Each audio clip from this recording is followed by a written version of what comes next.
Muito boa noite, bem-vindo ao jornal.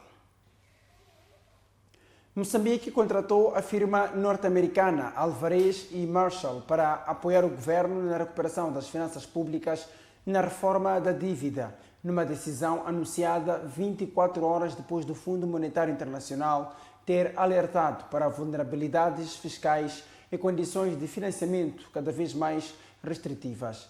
A informação foi despoletada através de um comunicado divulgado pelo Ministério das Finanças. O Executivo não revelou os custos que o Estado irá incorrer para suportar a contratação da consultora internacional. Comunicado divulgado pelo Ministério das Finanças, datado de 18 de fevereiro do ano em curso, o Executivo anunciou a contratação da Alvarez e Marshall, empresa especializada em reestruturação e gestão de crises financeiras, para prestar assessoria ao Estado. Segundo o documento, a consultora deverá apoiar na reforma proativa da dívida pública, na implementação de reformas estruturais e na preparação de um novo programa a ser apoiado pelo Fundo Monetário Internacional. O anúncio surge após o Conselho Executivo do FMI ter concluído que Moçambique continua a enfrentar um contexto macroeconômico desafiante, caracterizado por crescimento moderado, vulnerabilidades fiscais e da dívida pública, bem como pela redução da ajuda externa. De acordo com o fundo, o país registra atrasos no serviço da dívida, financiamento externo líquido negativo e uma estagnação na procura de títulos do Tesouro por parte dos bancos comerciais nacionais, atualmente a principal fonte de financiamento do déficit orçamental. Embora reconheça avanços como a retoma do projeto Moçambique LNG, liderada pela Total Energies, a estabilidade da inflação e o reforço das reservas internacionais líquidas, o FMI antevê um crescimento econômico modesto, estimado em cerca de 2% fora do setor extrativo, e alerta para o risco de agravamento das vulnerabilidades macroeconômicas. A instituição considera ainda que os elevados déficits fiscais e a necessidade de maior flexibilidade cambial poderão exercer pressão adicional sobre a inflação e comprometer a sustentabilidade da dívida pública. O comunicado do governo não esclarece o valor do contrato nem a duração da assessoria da Alvarez e Marshall. A empresa é internacionalmente reconhecida pela sua atuação em processos de reestruturação e recuperação financeira, tendo participado em casos de grande dimensão, como o da falência da Lehman Brothers. Com esta contratação, o governo pretende reforçar a credibilidade externa e estruturar reformas num contexto de restrições financeiras crescentes e forte pressão sobre as contas públicas. O pesquisador João Feijó afirma que o Estado criou, junto das populações, a percepção de que Moçambique é um país rico em recursos naturais, mas que essa riqueza não se traduz em benefícios concretos para os cidadãos. Por sua vez, o sociólogo Helder Joana defende que, em vez de académicos e sociedade em geral limitarem-se a lamentar a forma como o país está a ser gerido, devem apresentar soluções concretas. O conceito de contrato social no Estado moderno enfrenta uma crise profunda, marcada pelo enfraquecimento da soberania estatal, pelo agravamento das desigualdades e pela erosão da coesão social, fenômenos associados à globalização e às políticas neoliberais. Esta ruptura manifesta-se na incapacidade do Estado de garantir direitos universais, segurança e bem-estar, substituindo o Pacto de Cidadania por uma lógica predominantemente orientada para o mercado. Para o pesquisador João Feijó, o contrato social em Moçambique enfrenta sérios desafios, sobretudo porque o Estado, durante longos períodos, manteve-se distante das zonas de extração de recursos naturais. Então cria-se junto da população a ideia de que Moçambique é rico em recursos naturais, mas que eles não beneficiam a população.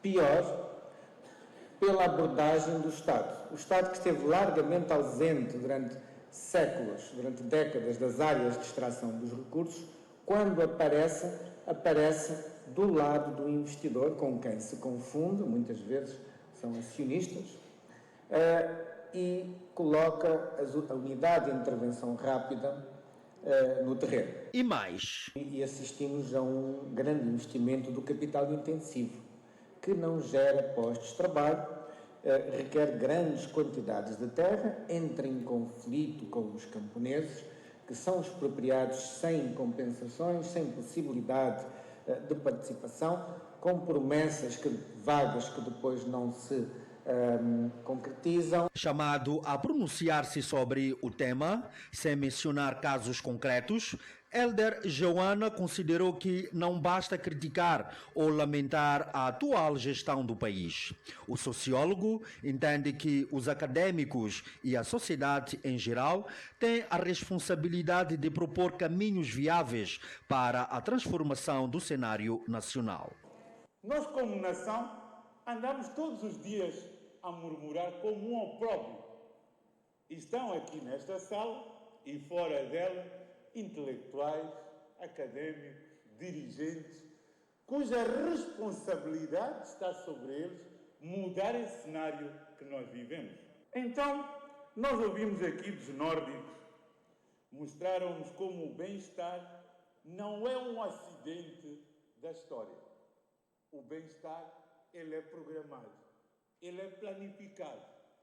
Então, como é que nós fazemos isto na nossa realidade? Para uma melhor gestão dos recursos naturais, o sociólogo Elder Joana propõe a chamada nacionalização patriótica, argumentando que, nos moldes atuais, a exploração dos recursos funciona como um enclave pouco articulado com a economia nacional e com reduzido impacto no desenvolvimento interno.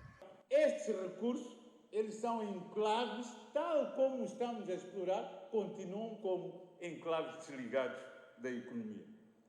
Então, eles devem se transformar em motores de desenvolvimento.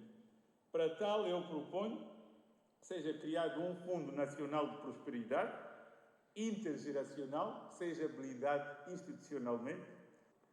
Se estes recursos pertencem à nação e os que saem da terra, não do mar, a Constituição ainda diz que a terra é propriedade do Estado. Então, se estes recursos pertencem à nação, então devem servir à nação hoje e amanhã. Por isso é que eu defendo a nacionalização patriótica dos recursos naturais. Os especialistas defendem, assim, a necessidade de repensar o contrato social em Moçambique, de modo a garantir que a riqueza gerada pelos recursos naturais contribua efetivamente para o bem-estar das populações e para um desenvolvimento inclusivo e sustentável do país. O presidente da CTA, Álvaro Massing, manifesta a preocupação face à proposta de lei de conteúdo local, alertando que o seu caráter excessivamente restritivo, ao limitar-se essencialmente ao setor de petróleo e gás, pode asfixiar investimento e excluir as pequenas e médias empresas de áreas estratégicas. Para a CTA, trata-se de uma limitação considerada perigosa, que pode comprometer a diversificação econômica e o futuro da economia nacional.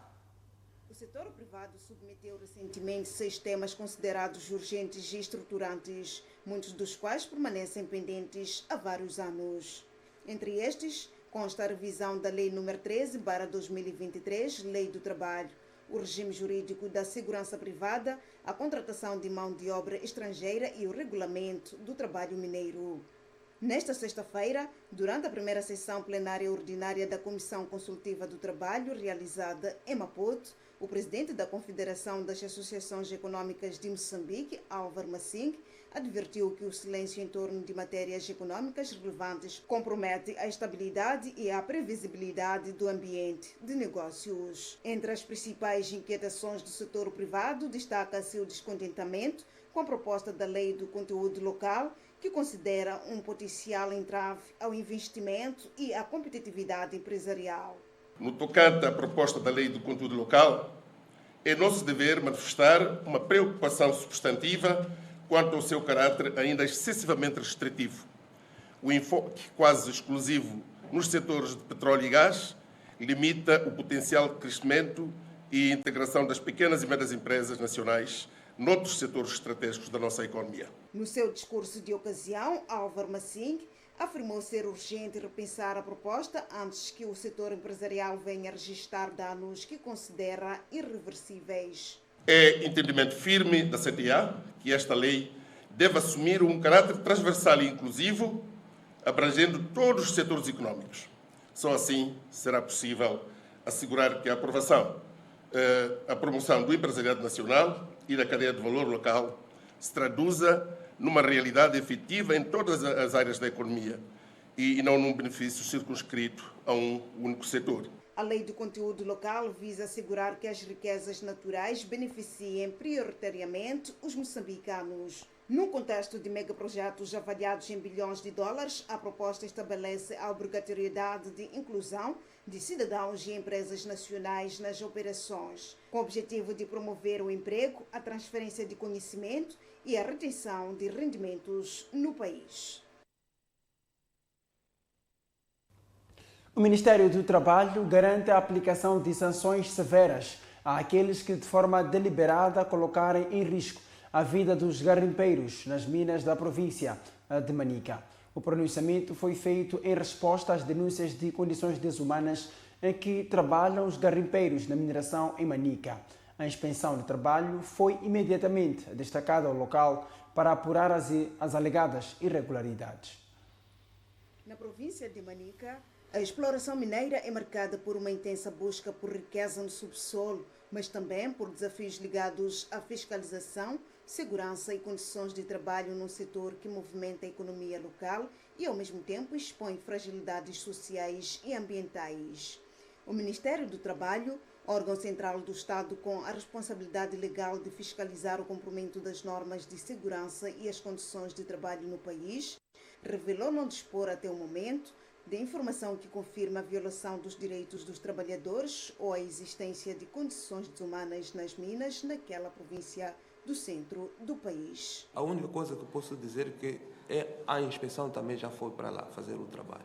Nós sempre, quando temos informação sobre a existência de comportamentos que se desajustam àquilo que é a disciplina laboral, enviamos sempre uma equipe para poder fazer o trabalho. O porta-voz do Ministério do Trabalho, Baltazar Egídio, que falava esta sexta-feira durante a conferência de imprensa, advertiu que, caso se confirmem tais violações, as sanções serão severas. Já foram também aplicadas as medidas que são cabíveis. Aqui depende sempre do tipo de comportamento que é sempre manifestado. Se é um comportamento que só merece uma educação ou corrigir o comportamento só por vias pedagógicas, fazemos isso. Quando é uma situação grave, são aplicadas as multas. Na ocasião, Baltazar Egídio apelou igualmente à denúncia imediata destes casos, defendendo que o silêncio apenas alimenta as irregularidades e compromete a justiça e transparência. Queremos aproveitar esta ocasião para sempre encorajar de modo que possam denunciar, porque existem aquelas inspeções que podem ser feitas de forma ordinária, mas também pode suceder que depois de nós termos saído, alguém venha cometer alguma indisciplina, sem nós sabermos. Então, as denúncias, elas nos ajudam muito a irmos ao terreno e a fazermos o trabalho. No início do ano, pelo menos 11 pessoas morreram devido ao desabamento de terra na mina de 6 carros, com mais de 20 metros de profundidade no distrito de Vandoso, província de Manica. O caso levanta questionamentos sobre as condições de segurança, a fiscalização das atividades mineiras e o cumprimento das normas de exploração, reforçando a necessidade de uma investigação profunda para apurar responsabilidades e prevenir novas tragédias. Juristas admitem que existe em Moçambique um controle excessivo do mercado, que resulta na centralização da economia. Enquanto Isaú Costa alerta o governo para a observação de pressupostos legais para evitar que os atores internacionais coloquem em causa a economia nacional, Célio Dove diz que o Estado deve deixar que os atores econômicos sejam o principal motor do mercado. O arroz e o trigo são a base da dieta de milhões de moçambicanos. A alteração na forma como estes produtos devem ser importados terá impacto direto no bolso do consumidor. A recente medida de centralização, a importação destes cereais no Instituto Nacional de Cereais, é vista por especialistas como um sinal de recuo no processo de consolidação da economia do mercado. Parece-me a mim que o Estado está a olhar numa perspectiva de querer controlar este setor e querer determinar quais são as regras deste jogo. Só que ao fazê-lo, ele tem que se proteger bem legalmente e tem que vir dar uma baliza clara do que está a fazer. Senão, qualquer pessoa que conhece o mercado e que conhece a história do direito econômico e da economia moçambicana vai notar que realmente parece a tentar recuar ao tempo e definir uma estrutura de centralização econômica da economia, o que vai contra toda uma estrutura organizativa, contra a Constituição da República e outros diplomas que Moçambique é signatário. Estas decisões são adotadas sem tempo de digestão, com envolvimento daqueles que sofrem o impacto direto destas decisões. Vamos imaginar, por hipótese, estávamos ali fora a falar e eu tomei nota disso porque era extremamente importante. A questão é como é que ficam aqueles que têm já acordos firmados. Isaú Costa alerta o governo para a observância rigorosa de procedimentos legais, destacando ser fundamental evitar que os atores internacionais coloquem em causa a credibilidade da economia nacional por práticas que fujam ao controle jurídico adequado. Não estamos perante uma incerteza. Estamos perante uma incerteza, por quê? Porque ainda que as intenções sejam boas, este tipo de coisas não são tomadas somente numa perspectiva política. Tem de ter um quadro institucional e legal muito forte e que não vai nos criar problemas com os vários acordos que nós temos com as várias instituições que lidam com o comércio internacional. Por sua vez, o jurista Célio Dove defende que o excesso de intervenção estatal asfixia o dinamismo do mercado e das empresas motores de desenvolvimento econômico. A Constituição da República veio adotar alguns princípios derivados dos acordos que temos com a Organização Mundial de Comércio e também a nível regional, a nível da SADC, que são princípios de livre concorrência, derivados dos princípios da livre iniciativa privada, a livre concorrência, como que eu disse. O que é que isso significa? Significa que o Estado tem que deixar que os atores econômicos sejam aqueles que movem a economia do Estado.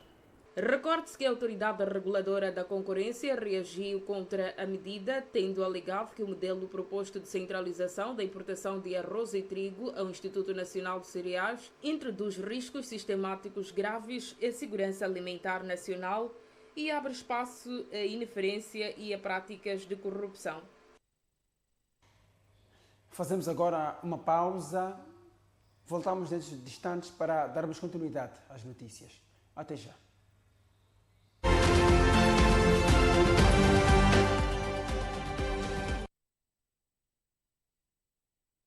A eletricidade de Moçambique está cada vez mais perto de si. Agora, a EDM está no WhatsApp. Num só canal, receba informações úteis e atualizadas, avisos de cortes programados, alertas importantes, comunicados oficiais e dicas práticas para poupar energia. Fique também a par de campanhas, concursos e tudo o que precisa saber em tempo real. É simples, rápido e gratuito. Aponte a câmera para o código QR, junte seu canal da EDM no WhatsApp e esteja sempre ligado à energia que move Moçambique. EDM, iluminando a transformação de Moçambique. Um elemento essencial para a vida. A água é criada pela natureza. Mas nós garantimos um rigoroso processo de filtragem para mais alta qualidade para você e sua família com tecnologia de ponta. Para lhe oferecer uma experiência única de hidratação. Sinta a diferença na pureza e no sabor. Pura, leva-me contigo. Disponível nos melhores estabelecimentos comerciais. Fonte Pura.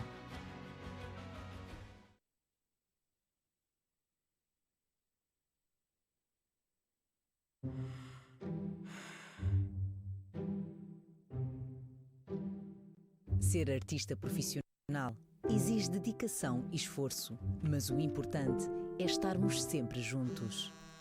Força, filha! Tu consegues! Força, baby! Tu consegues! Com o serviço Triple Play da TV Cabo, podes ligar-te a quem mais importa. Força, filho! Tu consegues! Por internet, com uma velocidade mega rápida. Com os melhores canais de televisão na tua TV, smartphone, tablet ou computador a qualquer hora. E com chamadas de voz ilimitadas na rede TV Cabo. Tu consegues. TV Cabo. Sempre ligados.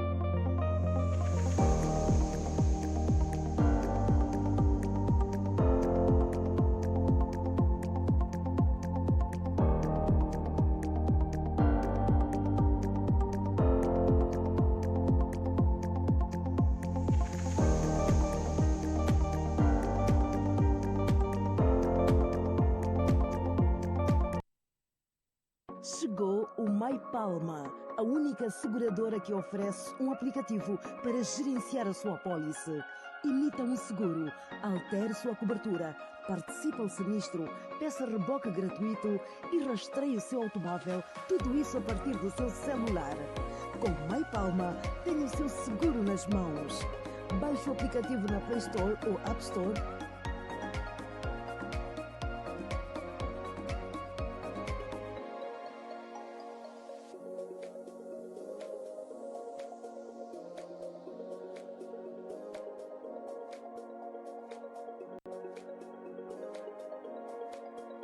Crie a conta, insira o e-mail que consta na apólice, receberá um código de verificação, insira o código recebido, receberá uma mensagem de confirmação, escreva o seu nome completo e crie a senha. Digite o e-mail e senha e já está. Seguro, você vai mais longe.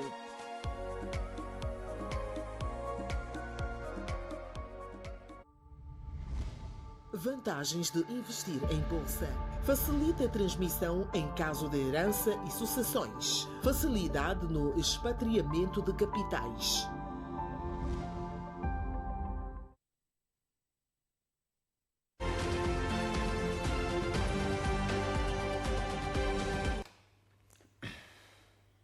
Bem-vindo de volta. O Presidente da República aponta para a segurança nacional como um dos pilares fundamentais para o alcance da independência econômica. Por isso, Daniel Chapo exigiu ao Ministro da Defesa Nacional e ao chefe do Estado-Maior-General que colocassem o combate ao terrorismo no topo das prioridades, sem deixar de atender a outras ameaças.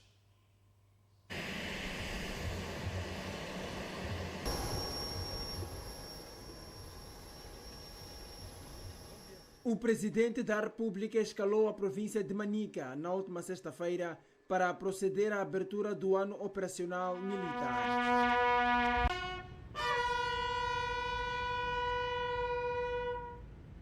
Na ocasião, Daniel Chapo destacou o papel da defesa na operacionalização do seu principal desiderato, a independência econômica. O presente ciclo governativo assumiu como missão central a implantação dos alicerces para a nossa independência econômica. Sabemos, porém, que não vamos alcançar a independência econômica sem uma defesa robusta e sem a paz. A paz e a segurança são condições principais para que haja um verdadeiro combate para o alcance da independência econômica para o povo moçambicano. Daniel Chapo exigiu ao ministro da Defesa e ao chefe do Estado-Maior-General que colocassem o combate ao terrorismo no topo das prioridades. Diríamos que o combate ao terrorismo deve estar no topo da agenda do Ministro da Defesa Nacional e do chefe do Estado-Maior-General das Forças Armadas e de Defesa de Moçambique, mas sem esquecer as outras ameaças que pairam pelo país. O comandante-chefe das Forças Armadas de Defesa de Moçambique elencou ainda as diferentes dimensões da defesa nacional que, no seu entender, contribuem sobremaneira para o desenvolvimento do país. Lutar pela pátria passa por expulsar os terroristas da nossa terra, representa combater o crime organizado transnacional, assim como toda qualquer ação que perturba a ordem e tranquilidade públicas do nosso povo moçambicano.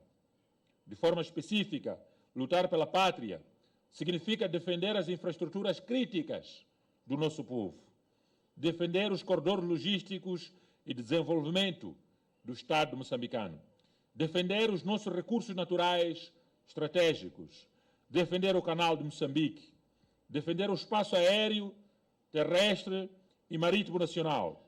Acima de tudo, proteger o povo moçambicano. Durante o seu discurso, Chapo apelou ainda que as FADM trabalhassem na defesa dos recursos minerais e do ambiente. Para atuar em qualquer parte do espaço estratégico de interesse nacional permanente. A MBC-TV respondeu positivamente ao pedido de apoio da ML Zone, equipa de basquetebol do bairro de Machazine, que participa no segundo torneio da Liga de Basquetebol Recreativo. Com este suporte, a formação acredita estar mais preparada para enfrentar os desafios da presente temporada. A confiança ficou demonstrada dentro do campo, com uma vitória suada por 53-51 frente a Mutarara. O basquetebol recreativo voltou a animar as quadras moçambicanas com a realização da jornada inaugural do segundo torneio organizado pela Liga de Basquetebol Recreativo. Entre as equipas em competição, a ML Zone e a Mutarara protagonizaram um duelo marcado por forte entrega, equilíbrio e competitividade. A partida foi disputada em 4 períodos, com 5 minutos adicionais de compensação e ficou caracterizada por momentos de grande intensidade e precisão nos lançamentos ao cesto. A ML Zone inaugurou o marcador e repetiu o feito no arranque de todos os períodos, assumindo em diferentes momentos a liderança do encontro. No desfecho, a eficácia ofensiva e a organização defensiva revelaram-se determinantes, permitindo à ML Zone garantir a vitória por 53 pontos contra 51 da Mutarara. Vitória que a equipa considera justa e fruto do trabalho desenvolvido ao longo da preparação. Esta é a segunda edição, para dizer que na primeira edição nós ficamos em 10º lugar, foi uma experiência muito boa e hoje começamos com o pé direito, com uma vitória muito merecida, que lutamos do primeiro ao último minuto, como viram, fomos até o tempo extra, né, o overtime, e demos tudo de nós e estamos satisfeitos com o nosso resultado.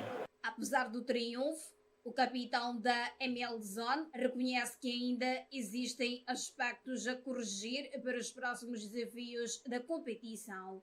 O que nós estamos preocupados é melhorar as nossas fraquezas. Percebemos que, em termos de resistência, estamos um bocadinho aquém daquilo que é o desejável e vamos lutar para melhorar esse aspecto e aspectos defensivos. Ofensivamente, estamos lá. A estreia nesta temporada ficou igualmente marcada pelo apoio da MBC-TV, que atendeu ao pedido da equipa, reforçando o seu compromisso com a promoção do desporto nacional. Estamos com o apoio do MBC, por via de um colega vosso, que também é jogador. Aproximamos, pedimos apoio, não só a MBC, a outras entidades também, porque nós estamos numa liga recreativa. Muitos dos nossos jogadores estão a fazer isto mesmo por paixão. Não visamos o lucro, não temos outros objetivos senão a diversão e a prática do desporto, né? O treinador da ML Zone, Virgílio Chiboleca, destacou as principais lacunas que este apoio veio a colmatar. Nós temos lacunas muito básicas. A começar primeiro do equipamento, já contamos aqui com o equipamento de aquecimento do MBC. Esperamos que no futuro esta parceria traga mais benefícios. Os jogos da presente temporada da Liga de Basquetebol Recreativo realizam-se aos sábados entre as 8 horas e as 15 horas no pavilhão de Estrela Vermelha, na cidade de Maputo. E agradecer aos nossos patrocinadores, temos os agentes econômicos do Magazine e demais pessoas que apoiam a equipa com tudo que podem. Como podem ver, também temos aqui o Warm-Ups a representar a grande televisão. E agradecemos pelo vosso suporte, que continue a dar cobertura a este tipo de evento, que não só é saudável, também como ajuda a tirar a juventude de distrações. Pois, a MBC TV aliar-se ao desporto. Continuamos então com o nosso noticiário e hoje é sábado. Como é de praxe, temos a opinião de Elísio Macamo, que para esta edição propõe-se a falar sobre o projeto de construção de uma linha férrea que liga todo o país. Acompanhe.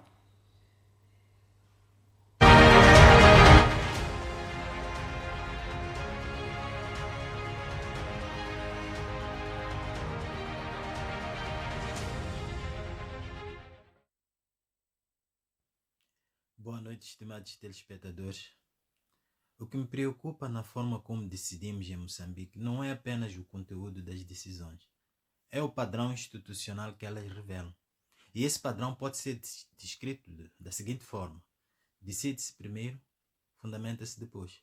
Quando isso acontece, o país é colocado diante de um facto consumado e o debate deixa de ser sobre a pertinência da decisão para se tornar apenas uma discussão sobre a sua implementação. Eu recordo o programa Sustenta. Foi lançado como solução estrutural para a fome, com grande mobilização de recursos, com grande mobilização política e simbólica. E o diagnóstico implícito era que a baixa produtividade agrícola era o problema central e que a integração em cadeias de valor resolveria essa limitação. Houve quem, como eu na altura, argumentasse que o problema talvez fosse a estrutura ocupacional rural, o desemprego, a agricultura como refúgio de sobrevivência e não como setor competitivo. Mas essa discussão nunca estruturou o programa. O Sustenta avançou como bandeira política. Não eliminou a fome, apesar de que passamos a ter 3 refeições sem nos apercebermos, nem transformou a produtividade de forma decisiva. E, no entanto, não houve nenhum custo político significativo, nem avaliação pública robusta que produzisse alguma forma de aprendizagem institucional. Então, o problema é que, quando o erro não tem consequências, cria-se um incentivo perigoso, pois a decisão transforma-se num ato de afirmação política e não num ato de prudência governativa. Em muitos países, projetos estruturantes seguem uma ordem diferente. Primeiro, há estudos de pré-viabilidade técnica e econômica. Depois há análises comparativas de alternativas, há avaliações ambientais independentes, há uma discussão parlamentar, há publicação de relatórios detalhados e só então a decisão política consolida-se e cria-se uma estrutura de execução. Esse ritual não é burocracia excessiva, é disciplina institucional. Ele existe porque decisões dessa magnitude envolvem recursos públicos, envolvem dívida, envolvem impactos sociais e efeitos que perduram por gerações. Então, o processo é lento porque o custo do erro é elevado. Então, quando essa ordem é invertida, como parece acontecer agora, com a criação do gabinete para a linha férrea Norte-Sul, anunciado na última sessão do Conselho de Ministros, o que se indica não é apenas vontade política. Indica-se que a decisão estratégica já foi tomada. Os estudos que vierem depois terão uma função confirmatória, não deliberativa. Então, a possibilidade de reconsiderar alternativas torna-se remota. A técnica passa a servir à decisão em vez de informar a decisão. Isso significa que o governo decidiu privar-se de assessoria pública. Olha, para ser claro, o que está em jogo não é a linha férrea em si, é a cultura decisória. Um Estado que aprende é aquele que admite incerteza antes de comprometer recursos. É aquele que transforma a crítica em insumo cognitivo e que aceita que o diagnóstico pode precisar de ser revisto. Um Estado que não aprende substitui projetos sem nunca rever os pressupostos. Se o sustenta não produziu os resultados prometidos e isso não gerou custos políticos, a mensagem institucional é de que grandes decisões não implicam grande responsabilidade. E quando isso acontece, a prudência deixa de ser necessária. Então, o nosso governo não está bem com esta decisão de criar o gabinete desta maneira. Colocou a carroça à frente dos bois. O que é grave, porque não corresponde à ideia de fazer diferente para obter resultados diferentes. Então, o erro não pode não custar nada a quem decide, mas custa desenvolvimento ao país. Cada decisão mal fundamentada ocupa espaço orçamental, espaço político e simbólico, que poderia ter sido usado de forma mais refletida. Um dia nós temos que compreender e interiorizar que governar é criar mecanismos que obriguem o poder a se justificar antes de agir e a responder depois de agir. Sem isso, continuaremos a viver num ciclo de decisões rápidas e de aprendizagens lentas. Não é preciso ser vidente para dizer que vem aí um novo sustenta, a linha férrea que liga o país do norte ao sul.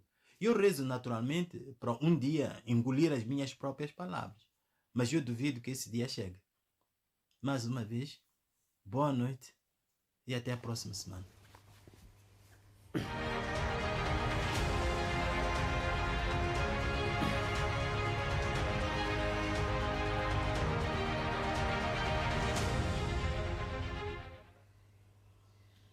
Para trás, a opinião de Elísio Macamo, e assim colocamos um ponto final a esta edição do Jornal da Noite. Caro telespectador, voltamos amanhã, quando forem pontualmente 20 horas, para mais uma edição do Jornal da Noite. Boa noite, bom descanso.